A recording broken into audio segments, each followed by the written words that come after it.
అలా మన బుద్ధి లేని వాడు ఏం కాదటండి.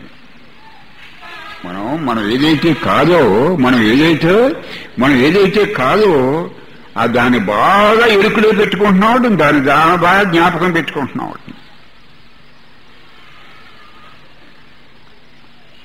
మనం కానిదానంతా ఎరుకులో పెట్టుకుంటున్నాం. కూర్చున్నా, నుంచున్నా, నడిచినా ఒక నిద్రలో తప్పించి ఇంకా స్వప్నంలోనూ అదే కూడా ఉండే, ఈ జాగ్రత్త అవస్థలో కూడా అదే కూడా.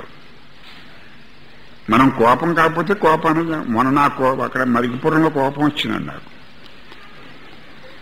నాకు మలికిపురంలో స్వప్నం వచ్చిందండి. నాకు మలికిపురంలో ఉండి స్వప్నం వచ్చింది. స్వప్నం వస్తే ఎవరో భక్తులు నేను కూర్చున్నామండి. ఊరికే మీటింగ్ కాదు, ఎవరో 10 మంది భక్తులు కూర్చున్నామండి. భక్తులు కూర్చుంటే స్వప్నం అది మలికిపురంలో వచ్చింది. స్వప్నం 10 మంది కూర్చుని అరుణాచల శివ అరుణాచలం అరుణాచలం అరుణాచలం అనుకుంటున్నామండి. అరుణాచల శివ అరుణాచల శివ మీటింగ్ కాదండి, ఊరికి చిన్న సమావేశం, పొట్టి సమావేశం. అది ఊరికే ఫ్రెండ్లీగా మా 10 మంది అనుకుని అరుణాచలం అరుణాచలం అరుణాచలం అనుకుంటున్నాం. ఈ మధ్యలో ఒక నునుగు బొట్టులోడు ఒకడు వచ్చాడండి.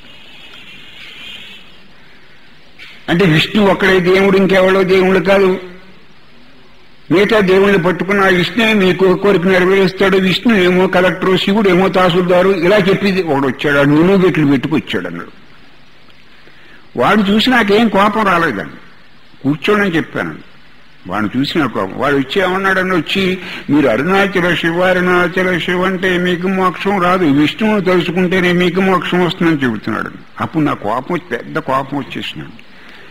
అది నేను తిట్టకుండానే నా కోపాన్ని చూసి పారిపోయాడు అన్నాడు. తర్వాత నాకు అనిపించింది, ఆడు కూడా నాకెందుకు నాకింత కోపం ఉందని స్వప్నంలో కానీ తెలియలేదు.